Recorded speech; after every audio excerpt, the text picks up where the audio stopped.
The following is an interview with the English composer Brian Ferneyhough. I first had the idea of interviewing Brian over 10 years ago, and am particularly pleased to share this discussion with you. It was recorded over Zoom on Wednesday, February 10th, 2021. Before we start the discussion, I want to mention that we had some bandwidth issues that day that resulted in a less than optimal video and audio quality. This becomes particularly noticeable around the 30-minute mark. Because of these issues, I considered releasing this exclusively as an audio-only podcast, but eventually decided to include the video component as well. For those who prefer to listen, this will also be released as episode 34 of the Samuel Andreyev Podcast, which you can find on your favorite podcast platform. Thanks for watching. Please remember to hit like and subscribe, and I hope you enjoy the discussion. I'm extremely honored to present today a very special interview with Brian Ferneyhough, who needs absolutely no introduction.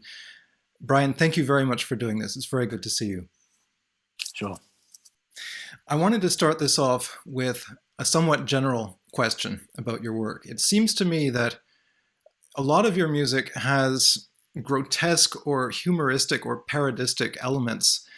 And there are instances in some of your pieces that are actually quite funny. I'm thinking of things, for example, such as the cello cadenza in the string trio. There are aspects of shadow time that are also, I think, quite funny. There are things in the recent Umbrations cycle, such as the piece for double bass and string quartet, for which these sorts of descriptors come to mind. This is something that is very seldom commented upon when your work is discussed. I wonder if you have any particular thoughts about that and how important that aspect might be to you. Well, it's interesting you do mention this, first of all, because it is in fact true that very few people comment upon it. And some of it's very easy to see in Shadow Time. The text will give you a guide sometimes to the musing bits.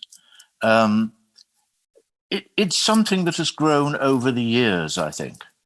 I wouldn't say that before 1990 maybe, it played a big role. But I think since then I've become a little bit more open to, I won't say external influences, but to those aspects of the human expressive capability which are a little bit off, shall we say. Why do I do it? I don't know. I think almost any one of my pieces does it. I wrote this little piece this year for the Ensemble Moderne. They'd asked for pieces for, in some way, referring to Christmas because they had a Christmas concert. And I wrote a piece. It was about 18 measures long. And it was beautifully orchestrated because you had to use all the players. So I used all the 12 sustaining instruments in two voices. It was very nice. And then the two percussion and piano playing stones taken from the riverbed. And it just seemed to me to represent for me a little bit of a, not exactly humorous, but certainly somewhat snide view of what was available to us at the present time. They'd asked for 40 pieces, and so every one of us did a 1 3/4 minute piece, whatever it was. And I changed my style totally just to do this one little piece. It was quite amusing. Well, there's an element of exaggeration in humor, and that seems to be an aspect of your music that has been present from the start. And when you push things to a certain point in a given direction, it becomes a matter of exaggeration. And I wonder if the sort of parodistic or the sort of extreme sorts of expression that result from that were for you allied with some kind of a humoristic potential, even before 1990, let's say. Well, sometimes I had to have a good sense of humor in order to put up with the performances that I got, if you mean that. Yeah, well, I don't know. It's just something that's come more to the front in recent years. I've eased into it rather than going into it with any particular conscious attempt to change the basic emotional syntax, shall we say, of my music. But it is true that sometimes I've given myself problems to solve which are not solvable in normal terms, and so one has to apply that to something else. Probably the grotesque was the word you mentioned before, and I think there is certainly the attitude of grotesque in parts of the Piranesi cycle, Cacciari d'Invenzione, because that's precisely what Piranesi was doing, of course, was taking normal perspectives and normal objects and putting them in totally different perspectival context. And that seemed to me something which interested me very much, because I was interested in perspective from a musical point of view. One of the problems with a lot of contemporary music, it seemed to me, is that although it's written on a lot of levels, it all comes out on one level. And so I was interested to see what would happen if one tried deliberately to compose in perspectival distinctions between layers, sometimes self-contradictory ones. And I think on the whole, that's worked quite well. So yes, I used to call it manneristic music. And of course, the word mannerism doesn't quite apply to it historically, but it's a good word to hold on to. I'm interested in maniera, in the way in which a thing changes from being the thing it is to being a new thing by being proposed, which is capable of being proposed, or a thing which per se demands to be proposed. I wonder if you could elaborate on this idea of sort of multiple perspectival energies in a piece, as opposed to what you saw at the time in contemporary music, of a kind of, I'm not going to put words in your mouth, but the idea that there is something almost flat about it, or it doesn't come across as being multipolar or multi-level when you hear the piece, even though it might have been composed that way. How do you think that sort of flatness, if you want to call it that, may have arisen? Oh, I think it probably arose because people were concerned with other aspects of compositional technique. Some of them were involved in extreme length. Some of them were involved in extreme simplicity, as it might be. And some of them, indeed, like Ligeti, were involved with all sorts of magical parlor tricks in order to make things function in different ways than the way in which they were written, or to be perceived in different ways the way they were written. There's the movement of the second string quartet, which is quite apropos of that, which is that it starts off with an incredible scrabbly chromatic line, which is in some ways a parody of some hyper-expressionistic, maybe, quartets or other textures. But it gradually slows down. And as it gradually slows down, you begin to notice that it isn't a set of figures, it isn't a set of motives which are being polyphonically posed against each other. It's one single chromatic line. And I think that's very, very interesting. If we can hear in music, if we can be led up one path and pull ourselves back by the ear across another path, I think that's fascinating. And I try to do that on many occasions, that a thing that when it first appears might seem quite not terribly important, might seem incidental. But if you reparse that and redefine that and package it differently over the space of a few minutes, you find that it becomes something central to the discourse. And you don't remember that it wasn't there in the first place. I think music is very good for that. I mean, many of the other art forms that are not concerned with time as such don't specifically deal with that. And I have always tried to build into my pieces, how should we put it? Faulty memory, that we remember something. We all know that. We all have memories which in some way define us as people, as individuals. But if we were to go back to the time, or if documentary evidence arose, which would be equivalent to that, we usually find it was nothing like we remembered it. We've built stories around it. We've accreted ourselves in ways that suit us. And we pay no attention anymore, well, we can't, in fact, to what actually took place. It's happened to me quite a lot. So I think in music, this is one of the aspects of composition which interests me the most. What is it that one hears at the beginning of a piece? in terms of the ordering of things, how many different things, and so on. How do I know what is a thing?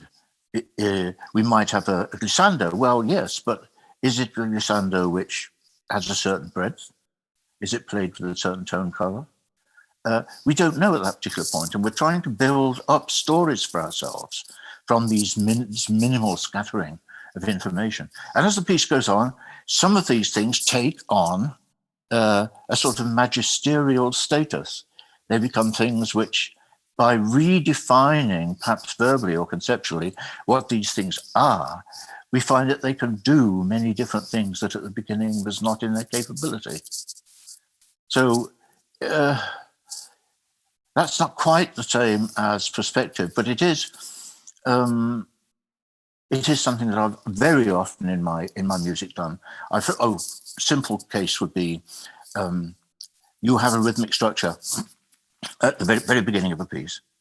You don't know it's a rhythmic structure until it's somewhat later. But when it occurs later, it's doubled or varied or embellished in various ways, which show that different parts of that rhythmic structure fulfill different notional purposes. In my mind, at least in writing the piece, which wasn't the case at the beginning. And so at the beginning, we had something that was very flat, and we could very easily hear what it was, perhaps the chords or whatever else is going on. But as it goes on, we find that it becomes destabilized by little secondary definitions or ways of looking at things being poked into the fabric. And that is fascinating to me. It sounds like in part what you're describing is a situation in which you initially are exposed very rapidly to a large amount of material that may be disordered. It might not be obvious what the priorities are within the material. And then gradually, if you're listening carefully as the piece unfolds, you start to see segments or fragments of this initial opening gesture or material that start to reveal themselves and unfold. And it sort of plays upon the listener's memory in that sense. It activates a kind of latent memory. Well, what is memory then? What are things? What is material? If we take my piece La Chute du Quart, for instance, the clarinet doing these ridiculously stupid microtonal scales. We see as the piece progresses, these scales are eaten away, that either other pitches come to replace original ones, or more likely silence, so that the original scalar structure is eaten away, broken into, and through these silences, or absences, probably better to say, other things can poke through, which at the beginning might not have been present, but we leave space for things to happen that the destruction of the original material makes possible.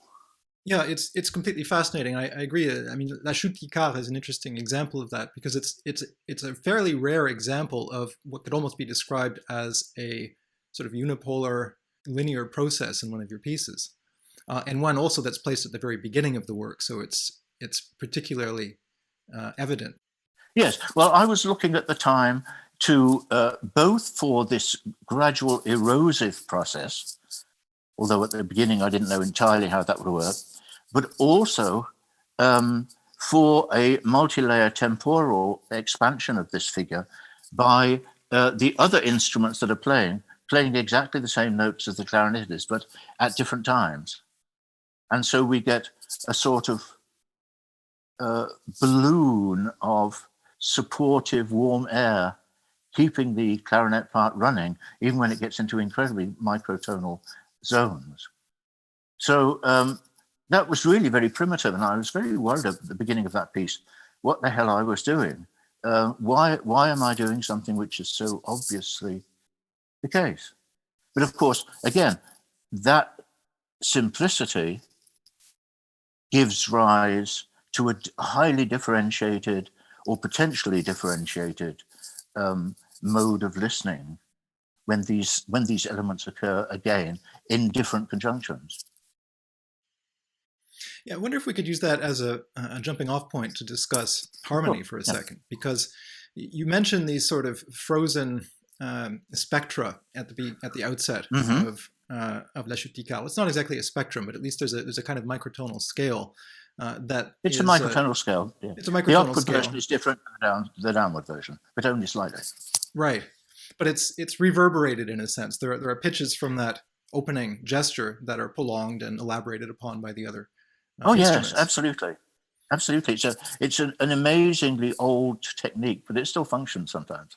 Right. And it was my idea to take something that's amazingly, not primitive, but amazingly obvious, and first of all have it eyeball to eyeball with us at the beginning of the piece, a strange sort of je ne sais pas quoi.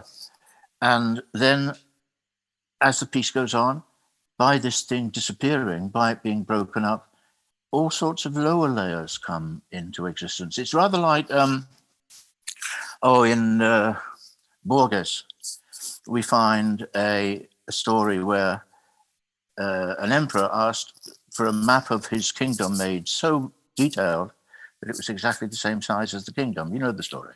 Yes. And then, of course, in later centuries, people crossing this desert came across fragments of this map strewn everywhere, bits of parchment and so on.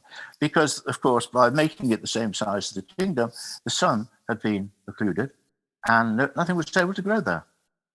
So we have to decide what is an effective degree of focus for a certain sort of process. There's something not exactly similar because it's a different sort of process, but at the opening of the string trio, there's also a sort of frozen spectrum in which the notes are disposed in a kind of a microtonal spectrum in the opening viola solo. And first of all, I wonder if for you there's a connection between those two opening gestures. And secondly, it does open up once again the notion of harmony, because when you have a certain degree of pitch repetition at the same octave, and when this happens fairly consistently over a certain amount of time, it does create a consistency of harmonic focus, let's say, which I think is present in the opening of both of those works. So I wonder, first of all, do you hear these things harmonically? Is that how they manifest to you? And do you see? Well, not as a functional harmony. I hear the repeated notes. I can predict with more or less certitude when the next note will come and what pitch it is. And I have a guarantee that there is a curtain behind what's happening, although I don't, in fact, repeat the notes in other instruments. Nevertheless, because the music at the beginning is so quiet, you're forced to listen to the notes really very closely indeed. We get a feeling that they are gradually beginning to move the space between them in a certain sort of certain sort of subjective fashion. And of course, the figurations that exist in the viola solo at the beginning, it's clear that they are not figurations because the intervals between them, the actual pitches themselves, which are very peculiar, obviously they are extracted from something. And I think that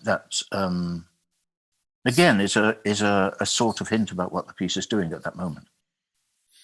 Well, it strikes me also that the particular pitches that you've chosen and the way that you've chosen to place them in the register is an interesting example of something you've described on several occasions in interviews, where you've talked about the importance of always bearing in mind the sort of tactile, what would you call it, sort of almost the pragmatic dimension of playing any instrument and writing for a particular instrument, where a lot of the high pitches in the viola part, which sounds quite disjunctive, are actually quite easy to play, natural harmonics, third harmonics, and so on. And so the solo, which sounds incredibly disjunctive, is actually, it fits rather well under the fingers. Yeah, I think that the player himself hears it as conjunct, even over silences or over wide intervals. And the figurations of rhythmic structure, which I'm using, I try to I try to use them to embody forth the size of the intervals that are being played at the same time. Another piece comes to mind is my little Adagissimo from 1983, where the two violins have a spectrum, and they share it. And they don't play anything except notes from that spectrum from beginning to end. But on the other hand, no textual or rhythmic figure actually repeats. So in a way, you don't hear what the pitches are doing, whereas the viola and the cello are doing long notes, which actually include things like sixth tones and approximations, what shall I say, approach approximations towards other tones. And therefore, they give us a wave-like motion, whereas the activity of the two violins, of course, is frozen, even though the figures are always very violinistic, I think, precisely because they can't change the pitches. And they're all semitones anyway. I do think of what pitch does in a piece, but sometimes I don't think of it only in the ways that one would normally think of pitch in a piece. I think it's interlocked with other aspects of the music at that particular point, in a way which doesn't say, is this a C sharp or is this a G sharp? Yeah, I'm extremely interested in that question, actually, because one of the things that seems clear as you look at the evolution of harmony within Western music from the late 19th century onwards, is that all sorts of parameters that up to that point you might argue had been secondary or almost absent from the musical discourse become, well, they're almost on an equal footing with pitch and rhythm. And you start to see, obviously, functional harmony becomes less and less important, less and less an arbiter of directionality and forward motion in music. But also color and gesture and all of these other things become extraordinarily important. So I wonder if one could say then, with respect to your own work, that pitch is sort of subsumed within a higher order type of material that might be the gesture or the shape or the curve or something of that order. Yes, that's absolutely true. I think I wrote about it at one time with in which I talked about figure in one of my articles. And a figure is something, it's not just a gesture. A gesture is a recognizable concatenation of whatever. But a figure is something that implies its own deconstruction into smaller perceptual moments. Like if you have, I don't know, 3 violin arpeggios on the first violin. Only one pitch remains constant from first chord to the second, and the second chord to the third is a different one. So one's dealing there with delay, one's dealing there with anticipation, one's dealing there with a notional larger frame within which these things will be disposed. So what did I say? Yes, it's interesting about pitch. I've, like most composers, I've sought over the years to find means of reasonably articulating to myself what pitch does. In my last big piece, De Ira for organ, perhaps we can look at, this will be more the grotesque moment, because in this piece, I establish a single evolutional process for whatever pitches. And then I choose random pitches within a certain limit, obviously. So one of these figurations might be, I don't know, it might have 5 of the notes of G major in it. One of them might have, they don't have octaves, but they could have, I suppose. Another of them will build a scale. But they are all treated by this particular technique of permutation, which allows me to start off with an unordered set of these notes, moving towards an ordered set where we perceive what their ordering principle is. So what's the material in the piece? It's constantly changing every few measures. I've got a new random sequence of pitches, but they are all treated in the same way. Right, that relates to the random funneling idea, presumably. It is indeed, you remember correctly. It's this piece takes that to a radical extreme. So you might have 3 notes, 4 notes, and they very quickly come out into whatever order. Usually I choose an ascending form of the pitches. And so we can see, it's finished. You find in La Chute also in the clarinet part, there are things which do that, which is the first piece I used this particular technique in. And it was fascinating to not have to scratch my head as about what pitches to put to this particular technique, because I didn't decide on them, basically. I know it sounds a bit John Cagean, but it's not. It's just a question of trying to foreground the technique, foreground the unraveling process above what is being unraveled. Yeah, it's extremely interesting. It's also interesting in the sense that you can sort of insert whatever material you want into a process of that sort, since it sounds like what you're saying, and tell me if I've got this wrong, but it sounds like the process is more important than the identity of the particular pitches that you're using. Okay, if you take my fourth quartet, let me just give a different example, yes? The pitches themselves are really produced in a quite rigorous way. There are a series of fourths, which are transposed in different ways, and they go on for quite a long time, the particular unfolding mechanism involved. But I do not say in which order these chords, the notes of any one of these chords are to be heard. So it could well be that I have a group of 4 notes, da-da-da-dum, which if you unfold them, you find it's actually staggered perfect fifths. We get back to this case of Ligeti again, of course.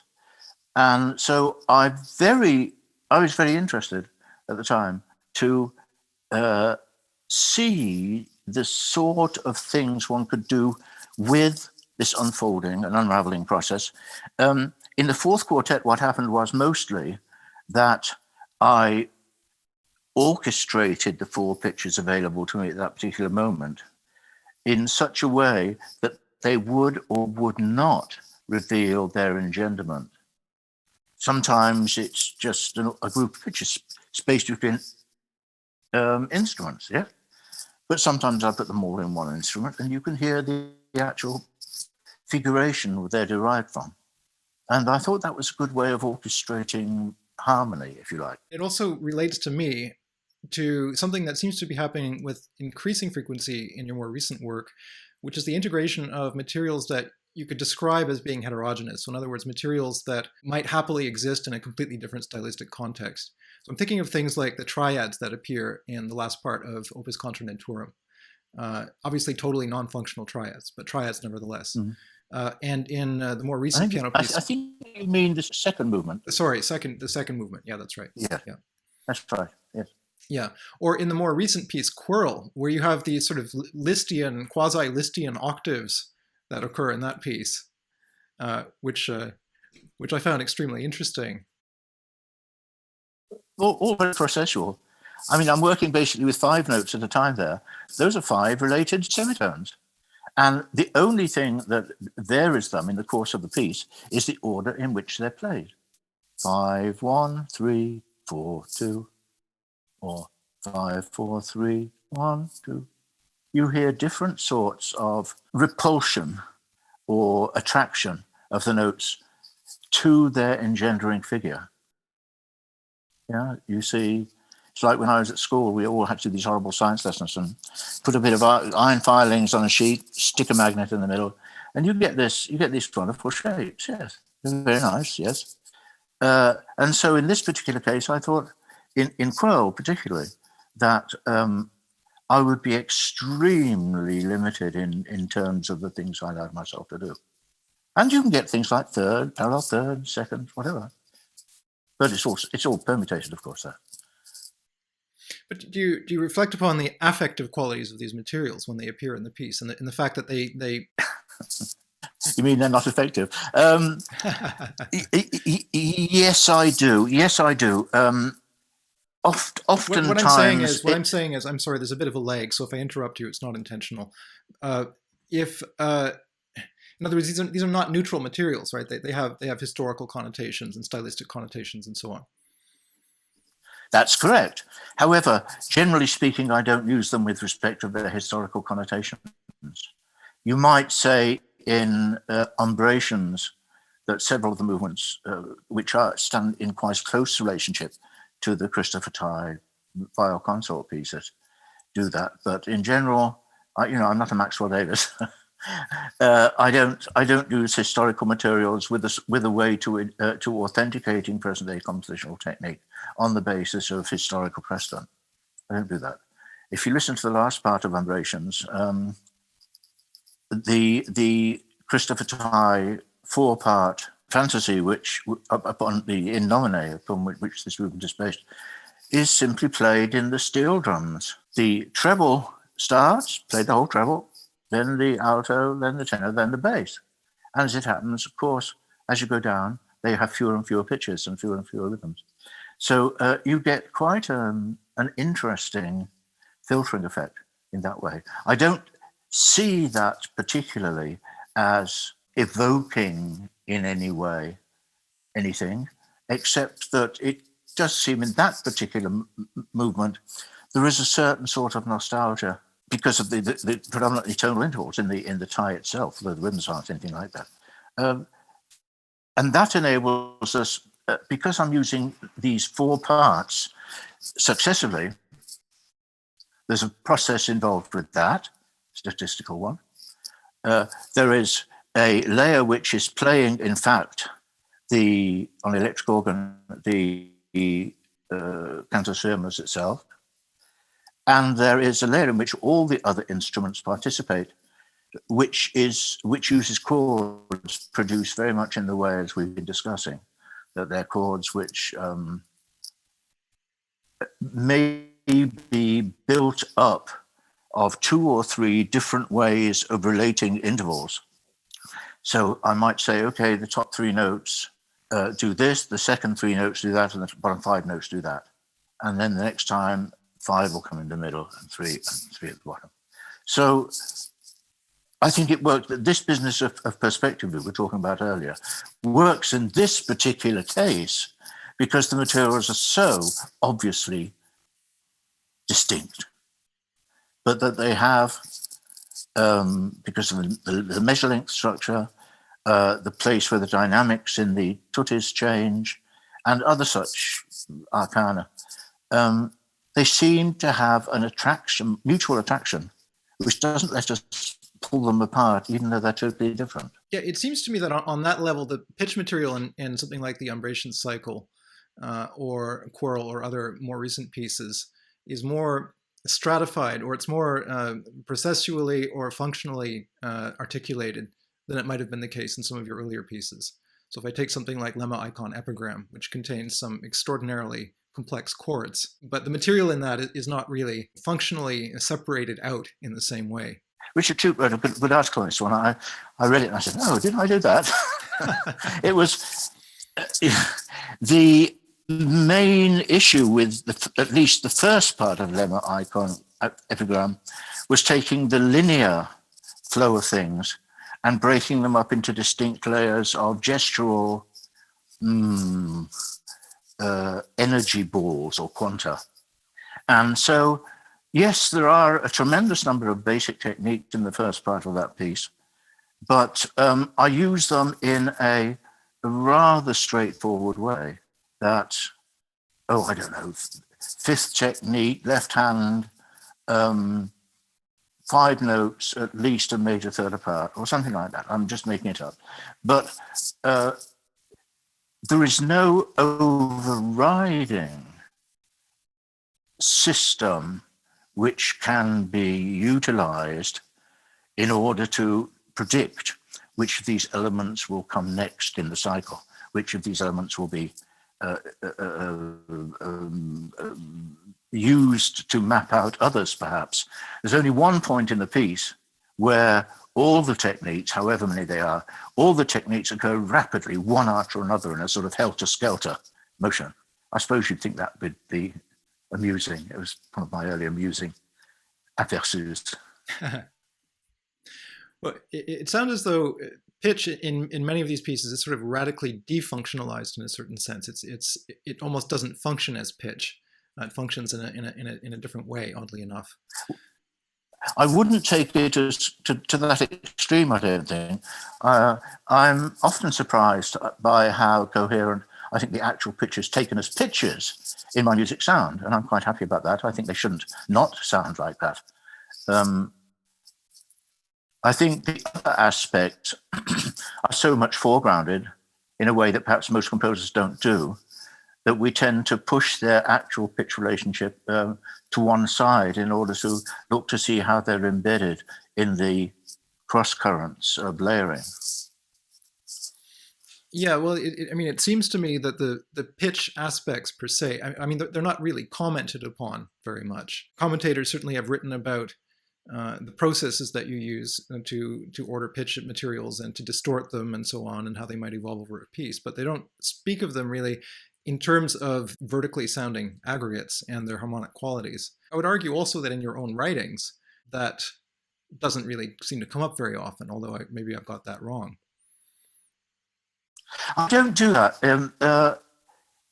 Of course, over the years, I found doing formal issues and rhythmic structuring and instrumental subdivisions and so on far more immediate to my ear than the actual pictures that come. However, once I decide upon those, then I can concentrate upon what pitch aggregates and pitch identities are meant to mean in a given piece. They don't all mean, one can't lay them all out flat on the table and say, oh, this one's like that 15 years later. I try to think what the piece is about, and then I try to create harmonic or pitch patterns which in some way can be modified according to those recognition criteria. And well, look at a piece like In Conjunctions, one of the last ensemble pieces. There's a whole section of 60-something measures in which everybody is playing PPPP, and I say in the score, if you can hear yourself playing, you're too loud. So you've got all these squudgy things, and each measure has a different one. But what's working there is an analysis of these squudgy things in respect of layer, in respect what it belongs to. Does this pitch recur after two measures, for instance, at exactly the same octave? What do we do about that? And so it's a sort of orchestration of a proposed transparency in terms of, in this particular chord, there are a lot of low notes, but there are about 5 or 6 high notes, and they form a lovely little aura. And nothing to change, no dynamics, nothing. And so what we hear is the effort of playing quietly, which is quite considerable, and B, the way I want these individual chords, the way I perceive of them in their layering, in their hierarchies, to be perceived by other people. So, Brian, I wonder if we could talk for a minute about your relationship to Renaissance music, which is something that seems to have been a strand in your compositional activity from very early on. And in this respect, I can't help but imagine that there could be a connection with a figure such as Webern, who obviously did his doctoral thesis on Heinrich Isaac, another 16th century composer. And the sense that Webern had of combining the very old with the very new and synthesizing that into an entirely new musical language. I wonder if that has any resonance for you. It's entirely parallel, but there is a certain equivalence, I would say. I mean, my main interest in old music, although I hope I've heard most of it by now, is beginning in the mid-16th century, or a little earlier, yes? Where the seconda pratica gradually begins to emerge. And the reason I suppose that was because when I first started listening to music seriously, and i.e. buying records in those days, I came across a great deal of music of the mid-late Renaissance in Venice. In other words, Gabrieli and Monteverdi, Merullo, and people like that. And of course the madrigalists. Whilst I was at school, I hated the old hey nonny no sort of English magical writing. I thought it was really poncy, if I may use the word. But when you listen to the one after another, the books by Monteverdi, for instance, you were just blown off your feet. And that didn't happen to me till a bit later. But even so, at that time, I was listening to multichoral polyphonic works. I was listening to the Vespers of 1610. And whilst I didn't have a grasp always on the aesthetic fundaments of these things, I nevertheless was very deeply touched by them. My life at that time was not thriving in a hotbed of contemporary music, shall we say, in my early 20s. So listening to these things was quite a vastly gripping experience, even though it was done in those days on contemporary instruments. So you listen to, I don't know, sonatas pianoforte, done on modern trumpets and trombones. Well, it's all right. It's okay. You can do it that way. Of course, one likes to listen to it on proper Renaissance instruments. And so I suppose my relationship to that period, how can I put it? It was not that of imitation or what do they call it these days? Cultural appropriation? It was not that. It was rather more that the homogeneity of these materials and these composers was incredibly powerful. And as over the course of the next few decades, of course, I came to understand how the Venice school spread out across the whole of Europe. You get composers going to Portugal, going to Poland. It was just amazing. Going to Italy, of course, other parts of Italy. And so I suppose that sort of Festigkeit, that sort of solidity of technique, color, and physical presence of those sounds was something which I always found to be very, very important. A lot of people wonder why I don't have a particular relationship to English music, maybe. That's not because I don't think it's very good. It's that there are very few composers who affect me in exactly that particular way of me being on the inside of what's happening. You know, as a composer, you must know yourself, you listen to an old piece, you're always on the lookout for things, right? It's something which just belongs in our ear. And so I was very moved by Thomas Tallis, and still am. And he, particularly his Lamentations, and of course the Spemin Allium, which is just so incredible of a feat of sonic architecture and thought processes working on an almost non-existent material. It's quite amazing. And so, yes, one of the first performances I had in France, in fact, was of my rather large cantata Transit of 1975, 6 solo voices and quite a few instruments. And I put it together in a concert with Tallis's Lamentations. And that really was quite an interesting way of doing it. We did my piece first, then the entire Lamentations, and then my piece again. And whilst there was no structural or sonic correlate, I think one can see what we've been talking about already. This rather nervous, tactile relationship of things to process. That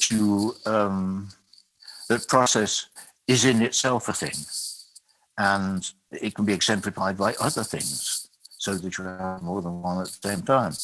And I think that's certainly what's happening in the Lamentations, even inside Spemin Allium. So that was very important to me at the time. That was in, I don't know, about 1978 would have been. And I was very glad that I put those two things together. It doesn't mean I'm suggesting my piece was equal to his in any respect, but that there was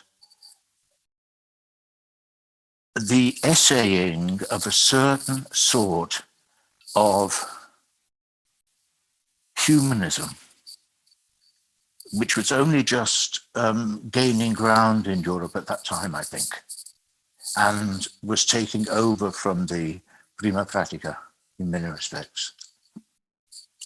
Yes, and so I found that very interesting, and I found the Eat Choir book very interesting. But in general, I was not taken up with this idea of England, authentic England must be returned to, and use plain chant in every piece. Problem with what some Maxwell Davis's plain chants was, you go dee-dum or dee-dum. And so in order not to make it sound too melodic, you bee-bom.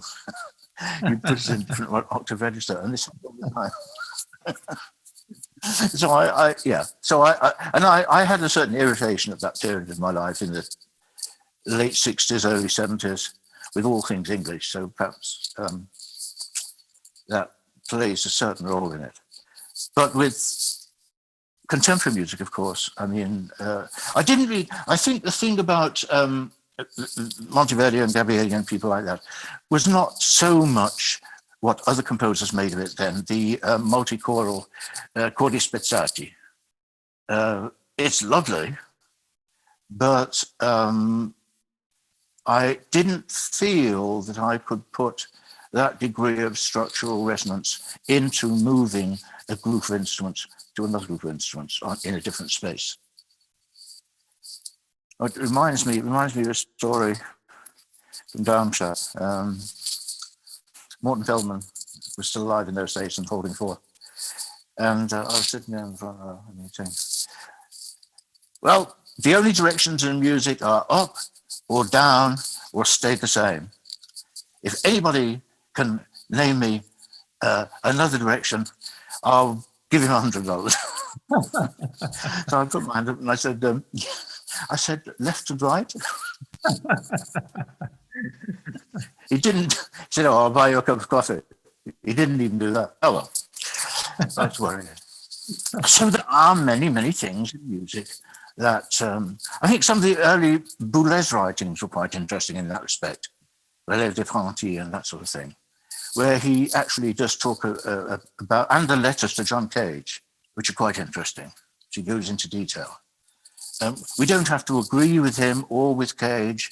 We're beyond that, I think, now. But some of the things he did were really quite thought-provoking. And even when he used spatialization, there are works where it functions incredibly well, like Gruppen, for instance. And there are works where it forms, it's incredibly bad, like that clarinet solo piece and electronic ensemble. So I suppose I picked and chose. I was asked recently, along with many other British composers, and name their names, to name the 5 most important composers for me. Of course, they put it like they say the greatest composers, but I assume them to mean, which means something to me personally. And how can I do this in five composers? So in the end, I left out the entire classical era. I thought that everybody else will name Beethoven and Mozart and what have you, besides which I don't like them very much. So I said Tallis, Monteverdi. Then I jumped right up to the end of the 19th century and said Sibelius, which nobody perhaps would take for granted with me. But in fact, in my late teens and early 20s, I was absolutely taken by the symphonies of Sibelius, and still think them to be incredible works, embodying really the symphonic tradition in a quite new way. And then, what else did I say? Then I said, someone I'd left out, I'd forgotten the first time now, Brevis. because I think Brevis is, again, one of those composers I heard early in life when I was 15 or 16. And it was a wonderful antidote to all this Benjamin Brittany carols and various forms of hey nonny no type music, which I'd been subjected to at school. And so just listening to the no nonsense stuff by Brevis, that opened my eyes to a lot of other things. That was very important to me. So there's, yes, some people might wonder why I left out Boulez or Xenakis or things like that. And Stockhausen. Many of their works, I can appreciate, and they mean something to me, but only with respect to specific moments in my life where I would be looking for a certain sorts of answer to certain sorts of problems. And sometimes you can look at that and think, oh, well, you don't imitate it, but you get a certain sort of jolt of optimism that it can be done. And that to me was more important than naming great composers. I don't know. I'm still not sure if you were to put me up against a wall and 20 rifles aimed at me, would I say that Stockhausen and Boulez were great composers? I still can't say that. I don't know. Early Stockhausen, yes, I would say. I think. It seems to me that you can make a better case for Stockhausen than for Boulez in that respect. Well, yes, you can, because Stockhausen had a tremendous grasp on the inventiveness of form and technique where they meld together. And I think Boulez never really caught on to that. Some works are wonderful, like Mendelssohn Scholarship, for instance. It's a glorious piece of music. But I think from then on, somewhat, there was the French issue, and I shouldn't say this since you're recording this in France, but many pupils I've seen over the years who've gone through the French Conservatoire, Conservatoire de Competition, they're lovely textures, wonderful things, and they're very honest in some ways. But whatever you do, it starts, and then it stops, and then you start another thing, and it stops, and you start another thing.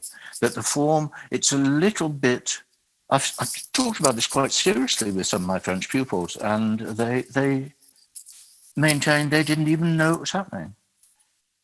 So it's very difficult in much of French music to the grande ligne, to find what the whole thing is, apart from being congruent in terms of stylistic unity and so on, which it generally is.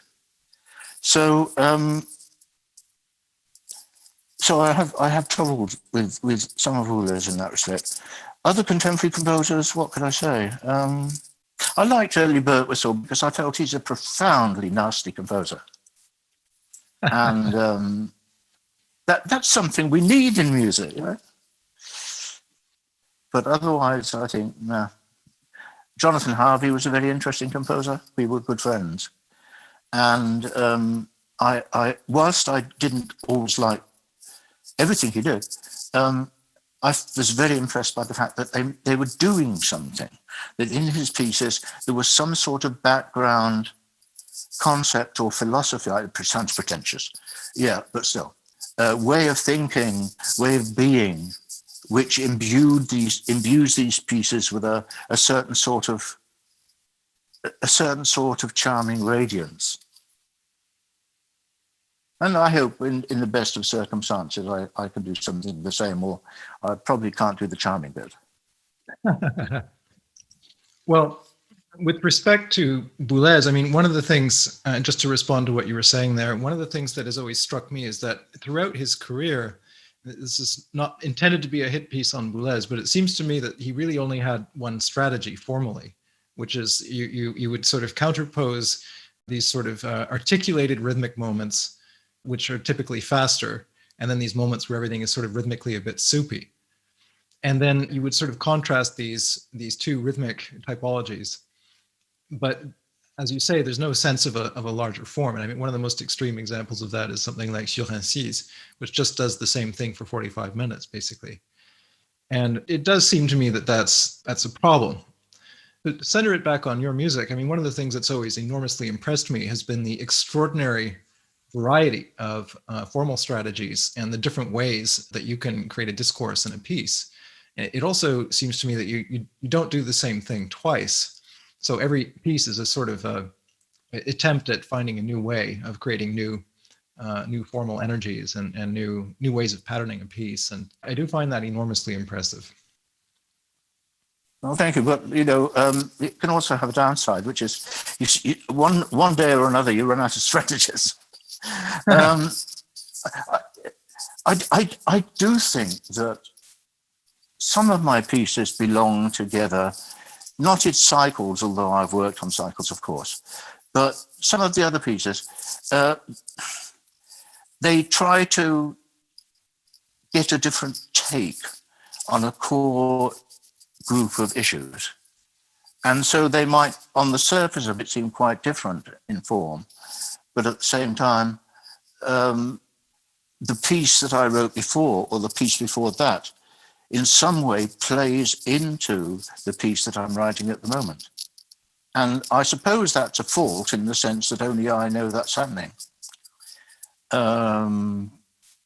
But it is something that over the course of, say, 10 years, I can follow back certain things. It's often the case that you invent something and you're very proud of having that invention, the sort of super canonic structure or something like that. Or just a type of sound.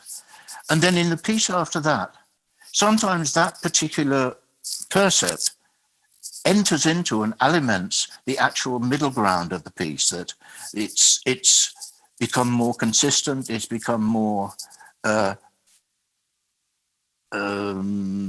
defining in terms of how we perceive everything else. And then in a third piece, maybe, you find that thing has basically disappeared altogether. There is still a trace of it, but it's no longer at the center of things, maybe just one layer of something going on. And that doesn't seem to me to be wrong. I think it's one reason to listen to people's compositions in the order in which they were written. It's fine. We should do that sometimes. Not every piece is as successful as others, I would hasten to add, regarding my own music, that I know when I've gone wrong. And most of the music doesn't do that, but when I've sometimes felt I ought to take a leap into the dark somewhere. The leap into the dark is usually a manure heap, because I'm just not sufficiently familiar with the means of decomposing and recomposing, if you like, which such environments provide. And so, yes, you get a change, but that change doesn't maybe live up to what you would expected such a change to consist of. And I don't mind admitting that. I'm an old guy. I won't be around forever.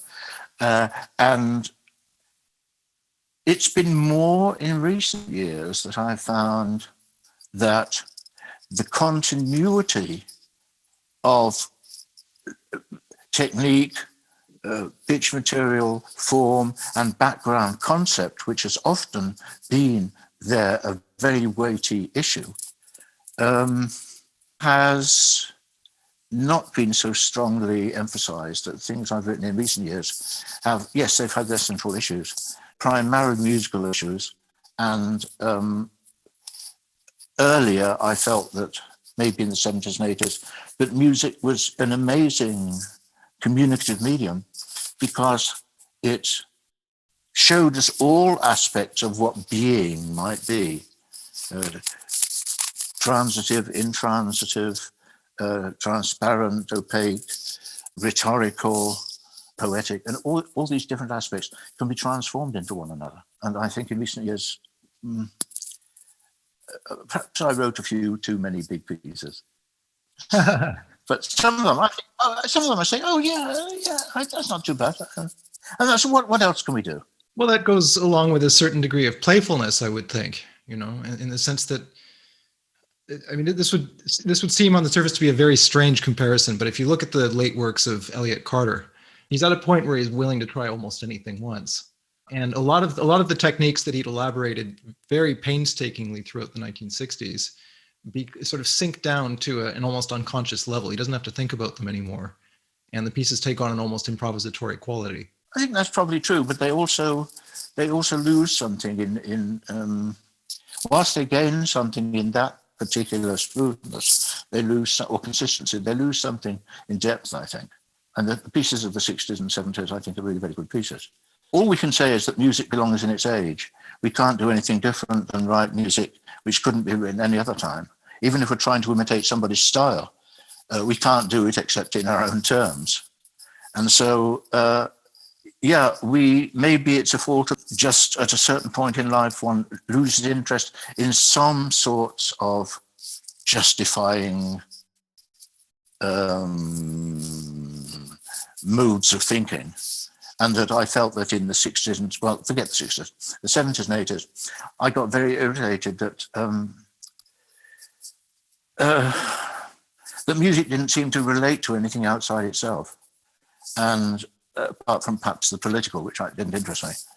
And then, so I felt it was important to bring into music, if not necessarily into the sound, although perhaps that, bring into music the type of thought dynamics, the type of environmental sweep of of historical thinking of a certain sort, and trying to make the music react to that.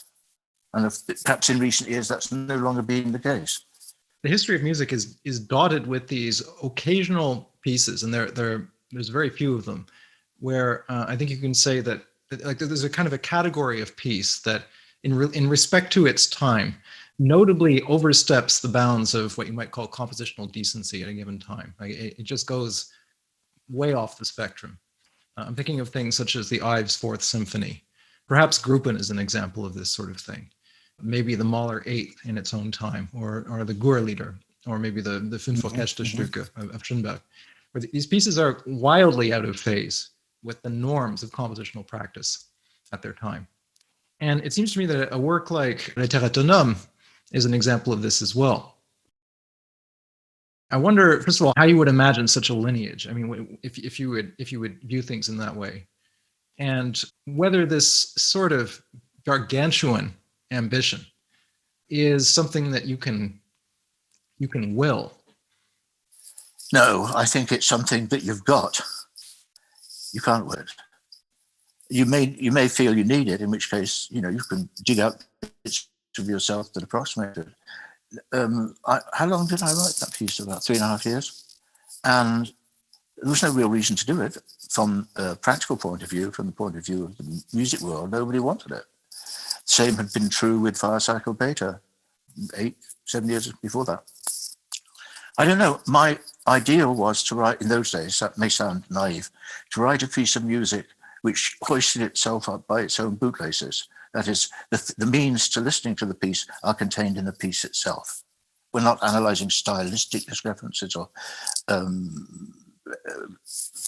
other things of that nature. What we're doing is simply listening to what the music is doing, and then the music is doing what it's supposed to do. And La Terre Autonome, I understood that not everything was going to be audible, although what audible is, I don't know, all the time. But it did what I wanted it to do. And if I'd not have done that, I might as well throw myself out of the window. So sometimes we just do get these things. I've had these things also at other times. Plötzlichkeit was another case, when I was trying to relate the length of the section or disrelate the length of the section to the things contained within it. And that's 26 minutes. And so it's a series of non sequiturs. And that's very, very difficult to do, particularly if you, I didn't do it linearly, but if you do it linearly, I can imagine, I've got to have another section with 2 clarinets and trombone. You've the segment, the systems you're using throw up these instrumental combinations, and you have to find something to do with them.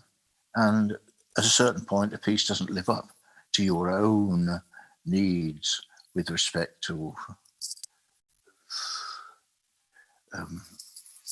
feeding and watering. But then it was true in those days that that I was very interested in the idea of does material fulfill its form, or is form external to material?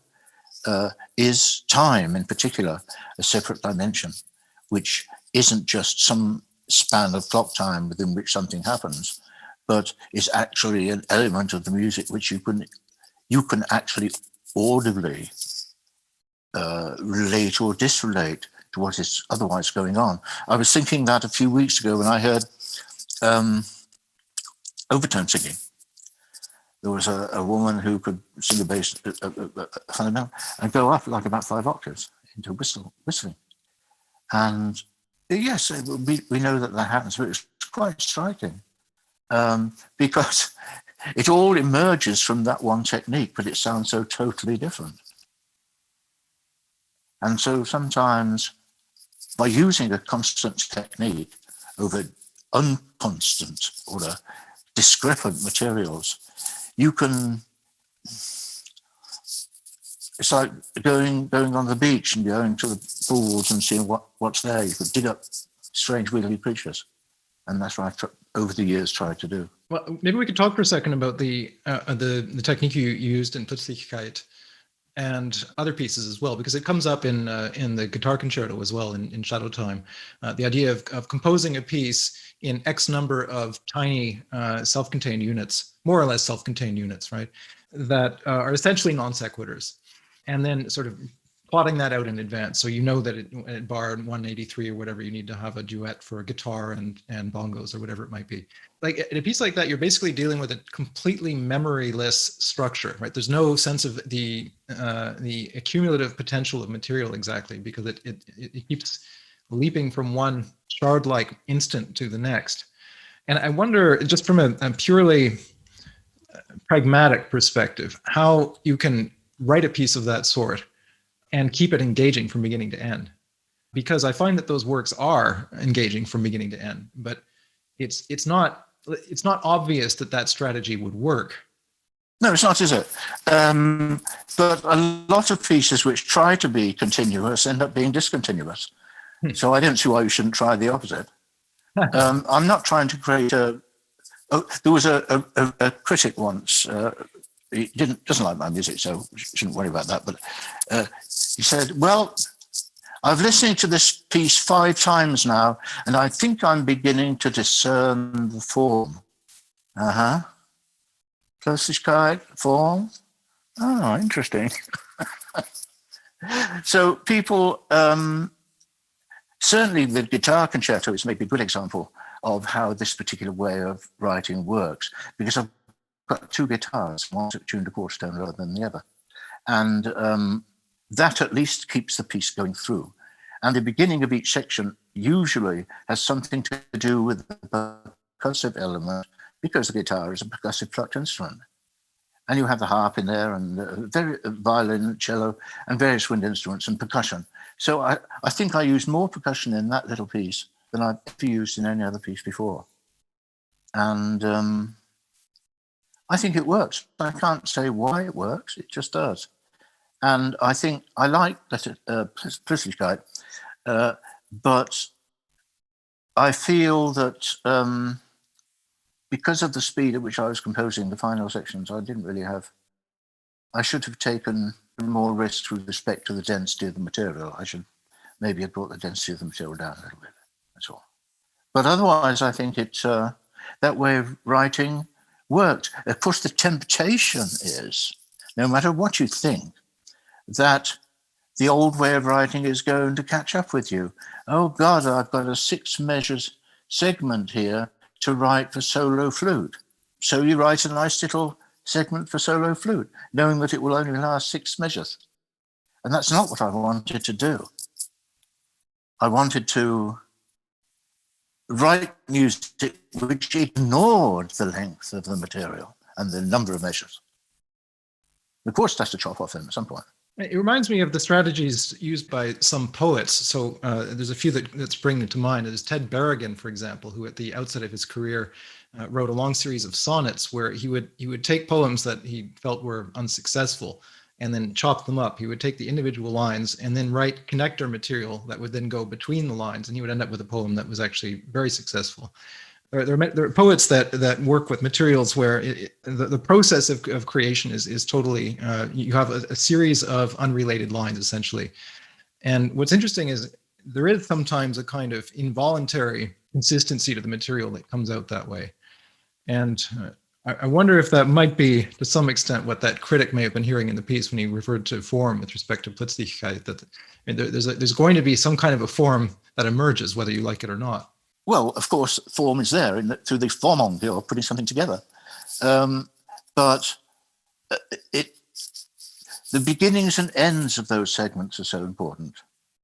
It's not so much what's going on in the middle, but how you start them and how you bring them to an end when they can't go on any longer, but they've got to stop. And of course, I played games sometimes about carrying on single layers of stuff into the next segment. But often I would put a fermata, silent fermata, or a fermata with the 3 voices singing, in order to demonstrate that this is not what we would think of as coherent formal continuity. Talking of the poet Berrigan, my Sonatas for String Quartet works like that, of course. That I wrote, I was going to write 5 movements. I wrote 2.5 and a bit of another. And what's the point? I didn't understand why different movements, why discontinuities or seeming discontinuities had to be painted over, whited out. And so what I did finally was chop up these movements, space them throughout the composition. Luckily, they were fairly recognizable, space bits of them in all sorts of different places, and then write continuous ways of bringing these things together. So there were 24 movements, were there? And some of them were just original material, but mostly they were material which tries to ally 2 or more types of already extant material into a new fictional unity. It's a fascinating strategy. I mean, I want to come back once again to Plötzlichkeit, because it sounds like, in a certain sense, that the perspectival energy idea of some of the earlier pieces in the Cacciari pieces can't really function in a piece like that, because you have these short little windows within which to operate. But at the same time, the point at which one fragment ends and another begins offers you an opportunity to have a kind of energetic encounter, let's say, between two materials pushing away from each other, or at least the differences between one section and the next can create a kind of energy that keeps the piece carrying forward. Yeah, it's a bit tightrope walking. You have to be sure that the start of the music of all of the segments, no matter how different, is at least to some extent able to intermingle and work with the others at any given moment. And so you're playing games. Puns play a big role for me in music. Something sounds like something else but isn't. And certainly in Plötzlichkeit, a large number of musical puns are happening when sections are ending and others are beginning.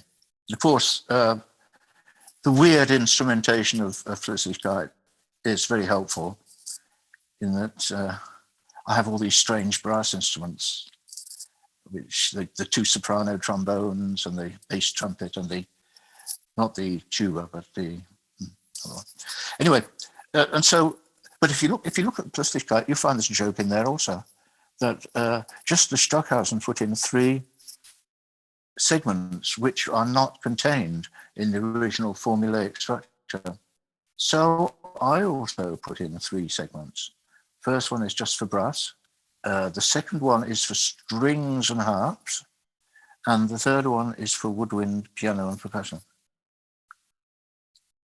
So I had no justification for that whatsoever. I apologize. I just like the sound of the low brass instruments. Well, I think one of the things that makes those pieces as engaging to listen to as they are is the sort of plastic aspect of the sound. The instrumental aspect, let's say, is constantly being renewed. I mean, you mentioned the vast number of percussion instruments in the guitar concerto, where practically every section has a new group of percussion instruments that suddenly appears out of nowhere, and then generally doesn't reappear also. So there's a constant form of re-energization, I suppose, if I can coin a neologism, that is constantly happening in that piece. That's right, yes. I should also say that the material of that piece is not entirely original. Lots of my pieces do that. There was the song number, almost solo song, there's no real instrumental accompaniment, number 6 in Etude Transcendental. Its solo material takes up rhythmic structures that have been worked out for something else in my flute concerto, and in the same cycle, of course. And the same is true here, that the rhythmic structures available to me in the guitar concerto are in fact transcriptions of certain of the passages in the second of the 3 pieces for piano there. And they were written out in, not with the original pitches or anything, or even the original contours, but as shapes, as how many of these things belong together, yeah? And I'd got this way of working. I said, okay, begin at measure 317, transcribe 3 beats. Begin at measure 20, minus the first beat, transcribe 5 beats. And so you get this rigorous discontinuity, but similarity because of the general flow of the material and of the instrumental colors, which I think works very well in that piece. Well, this Kronos Ion, I'm not sure that that's the same way. Well, Kronos Ion is I think not an exception. Kronos Ion, of course, does exhibit many different sorts of sonic texture, harmonic patterns particularly. I think it works on the whole. The thing that doesn't work, why am I talking about pieces which don't work? All right. The thing that one has to be careful of is when you're moving from temporal stratification, disjunction, to sustained multi-layered activity, which is what the piece is doing. I should have started it a bit earlier, I think, but I'm not quite satisfied with the ending of the piece. The last few pages, I feel, don't, they have not been prefigured enough, early enough in the piece. So it's a very long piece, of course, so it's very difficult to sometimes work these things out. I like it. It's one of my favorite pieces, actually. Yeah, I'm struck because you've said on 2 occasions now that there were aspects of Kronos Ion and also of Plötzlichkeit that had you had more time, you would have done differently, and you've expressed a measure of dissatisfaction with these aspects of the pieces. Yeah, but I might not, particularly with Plötzlichkeit, I might never have finished the piece. Right. I mean, there's a large number of pages and a large number of notes, and it's good to get it finished. And what the instrumental instructions give me is a series of instruments taken from the orchestra, between 1 and full orchestra, in the order in which they have to enter. So it might say harp 1, bass trombone, double bass. And it's up to me then to look at the rhythmic structuring being a book length, 24 layer reworking of certain basic principles, and look to see what rhythms I would use. So it's not as if I'm using all the rhythms all the time. And what I ought to have done on occasion would have been to obey my internal instinct a bit more, which was when an instrument is entered, it doesn't have to play until the end of the segment. At the beginning, that's not true, for instance, whereas later on, after the final one of these 3 inserts, I think the instrumentation, once chosen, remains fairly constant for the whole segment. and that's working a little bit against my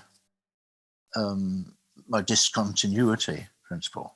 Yeah, and in a sense, it's surprisingly difficult to create a genuine sense of discontinuity, as I've discovered myself.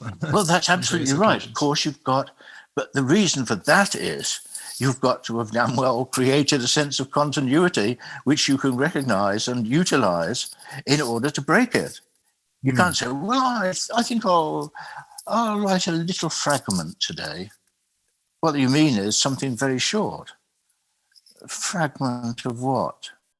And the same is true here, that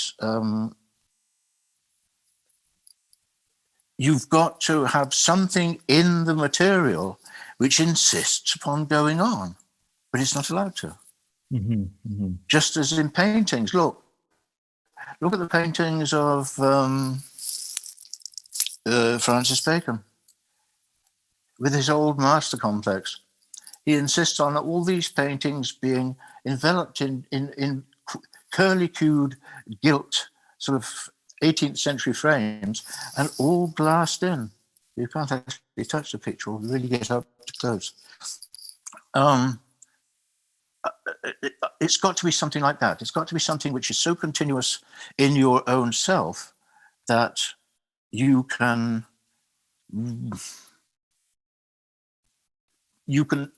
disregard it positively. Shall I put it like that? Right. So there has to be an implied continuity that is actually interrupted, and in order to have a fragment, you have to actually take something whole and break it.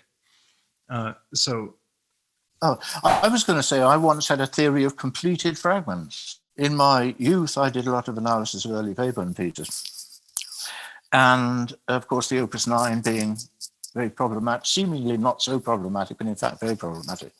I analysed those pieces. And the problem there is that whilst the pieces are of fragment length, most of the forms of them are not closely enough related to the internal interstitial workings of the material to escape the assumption of certain sorts of classical form.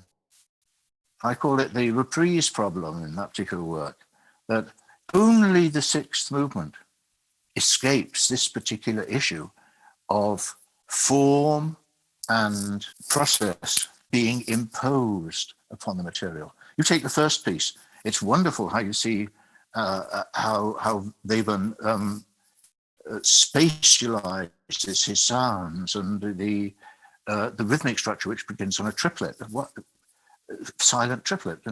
What's he doing? But at the same time, that first piece is almost finished in the first three measures. Then you go on to a climax, a couple of measures, and then you have what I suppose is meant to be a sort of recapitulation, but all the energy has gone out of it. And it's wonderful music, but I simply feel that only the sixth piece interlocks all these aspects of the music together. There is a form, but it isn't a form that we're imposing upon it. It's a form which itself is manifesting. Yeah, it strikes me that a lot of the early instrumental miniatures of that period, the violin and piano pieces, certainly the Drei kleine Stücke, have basically totally functioning classical forms, usually ABA type of forms. And where he starts to get away from that, actually, I think, is in the vocal pieces of the middle period, particularly things like Opus 18 and Opus 19, where the formal envelope becomes completely insane in a certain sense. It's totally inadequate to the material itself. Where that's absolutely true, yes. But you think, why did people at that time write tone poems? They wrote tone poems because there were forms or layouts of narrative structure there which they could fit their music into. And I don't think that Opus 18 and Opus 19 by Webern are very different. They also move somewhat in the agogic realm of the vocal parts. Although I must say the nature of the vocal parts is so extraordinarily discrepant with respect to the workings of the instruments that there is almost an entirely new formal sense created by itself there. They don't belong in any way together. Yeah, it's fascinating how he would take these naive sort of rural folk poems written in Austrian dialect and set them in the most insane way you could possibly imagine. But then at the same time, there's an explicit sort of folk component to those pieces, owing to the instrumentation, the use of the E-flat clarinet and guitar together with the soprano. I mean, it's a surpassingly strange piece, I think, on many levels. I'm totally fascinated by it personally. Oh yes, the works of that period are just amazing. And then, of course, you come into the string trio, which is a strange work in itself. It was supposed to have a third movement. Opus 24 has a third movement and shouldn't have had. The symphony was supposed to have had a third movement. So we can see that Webern is still adhering to some extent to principles not of Renaissance polyphony only, but of quite classical music, 17th, 18th century music. And I think that the songs that you mentioned are very good. It doesn't work like that because there are so many disjunct levels working at the same time. I wanted to bring up another area in this conversation, which is you might say the relationship between Europe and the United States in your own life, and also with respect to your practice. I read in an interview once, you said something along the line, paraphrasing, but something along the lines that at the time when you left Europe, you felt dismayed at the way things were going in terms of the music world. And that I'm assuming that you viewed the situation in the United States more positively. This is, I believe, around 1995, and correct me if I've got this wrong. I'm interested in just knowing a little bit more about that. What was it that you found dismaying in the European music world at that time? I think it had to do partly with my dislike of overt politicizing in artworks, and much of it was this political thing. And whilst the composers may or may not be as good as we wish, many of them presumed that insiders would understand the sort of things they were doing in their music as political statements. And I didn't think this was basically very true at all. And I felt that there was a certain academicism coming in, which I didn't like. And I didn't know a great deal about American music at the time. I mean, look, I knew Carter, I knew Rochberg, I knew Warren, Roger Reynolds, people like that, people of a certain generation. And what I found interesting more than the already composed music was the way composers sprouted up. That one day they'd be doing a garage band somewhere, and the next day they'd be coming to do graduate studies in composition. And they didn't seem to see that as a conflict. I had to get used to that. But they were very open-minded and eager to learn. And so I felt that maybe the path that European composition teaching had adopted was a little bit too self-satisfied. And so it was nice to come to a place where, even if I couldn't stand all the music, where there were thoughts thought that I hadn't thought myself. It's interesting because you used the word academic. It was becoming academic. Whereas one thing that strikes me is that in the European system generally, although it's been changing now for some time, but in a general sense, composition is mainly taught in conservatories, which tend to have a more hands-on, pragmatic approach to teaching composition, to teaching theory, to teaching instruments in general. In America, composition teaching takes place within academia for the most part. So one could imagine that the world of academia in North America would lend itself more easily to academicism than would be the more sort of hands-on European conservatory style approach. But it sounds like you haven't found that to be the case. Well, it's very interesting. It's a big subject, but the reason that American serialism came about was because it was important for composers to earn a living, PhD, so academe, but it didn't matter how good or bad the music was. You had to be able to justify it in theoretical writings. Certainly that was true of Milton Babbitt, for instance, and others as well. And so it became a sort of default way of musical thinking that numerology and various things of that sort would be analyzable. You write them down, and you get a PhD on that basis. Whereas I think for a long time, when I first came to the stage, even though I taught at UCSD, which was more open in that respect, every couple of years you had to write a long letter to the deans saying why creative music had a place in universities.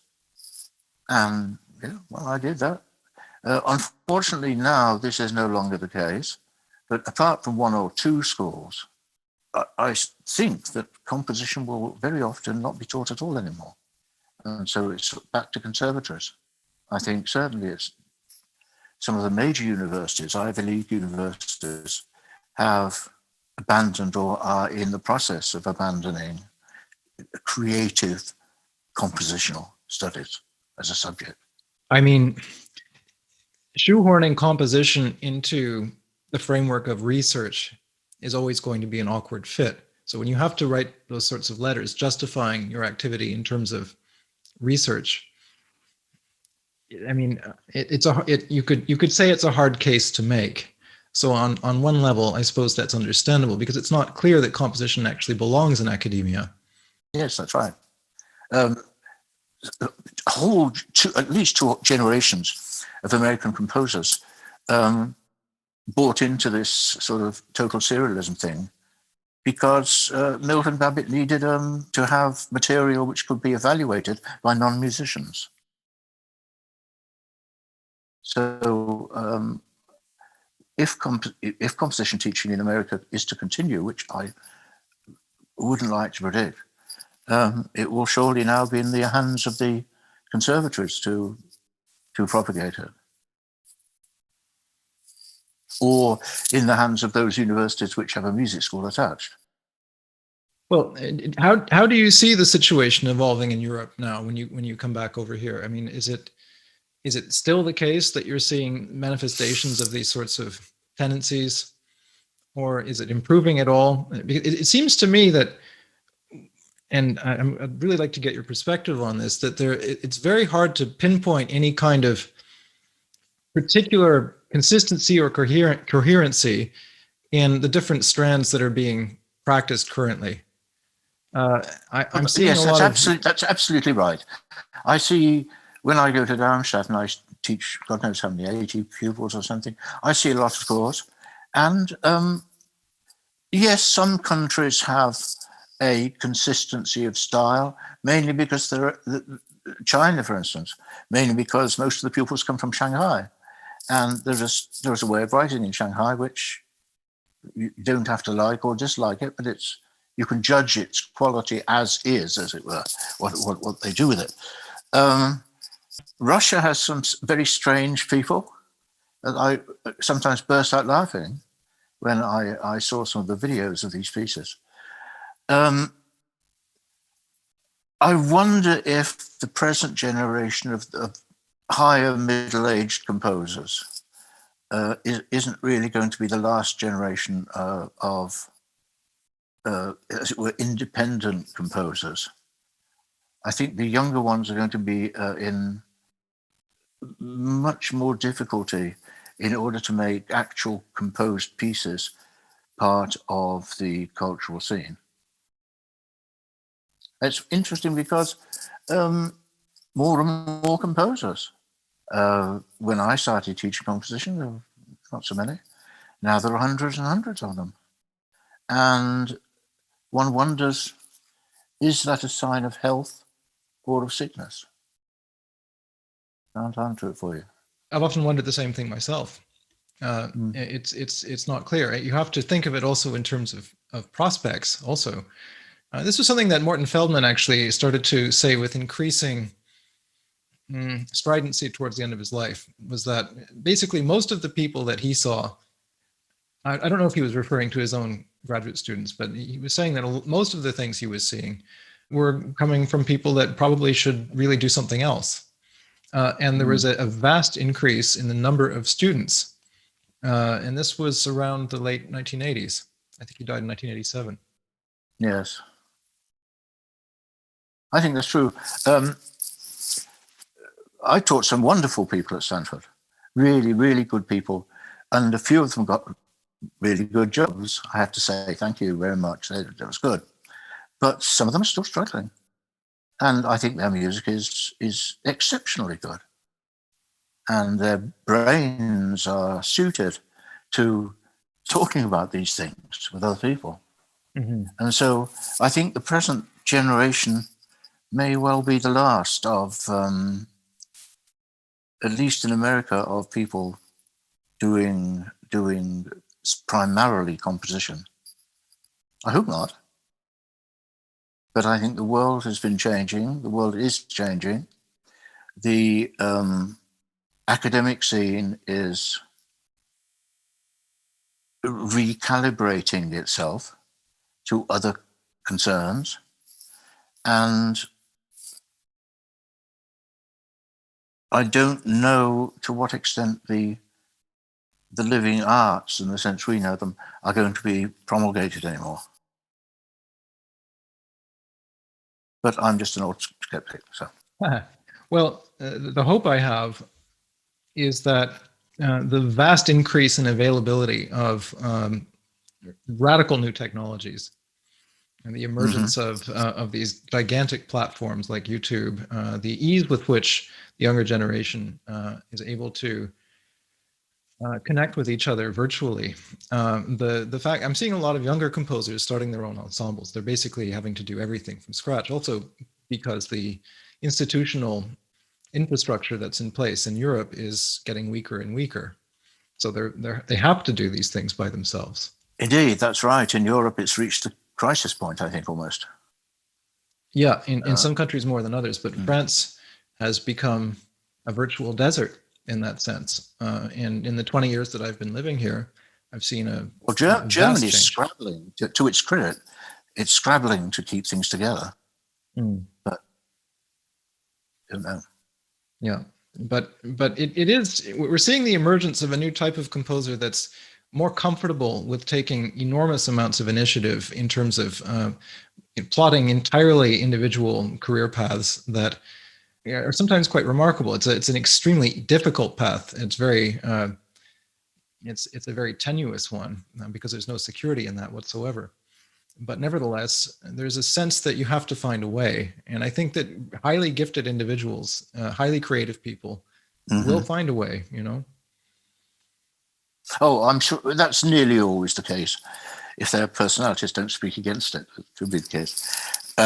Yes, I've seen many people who have done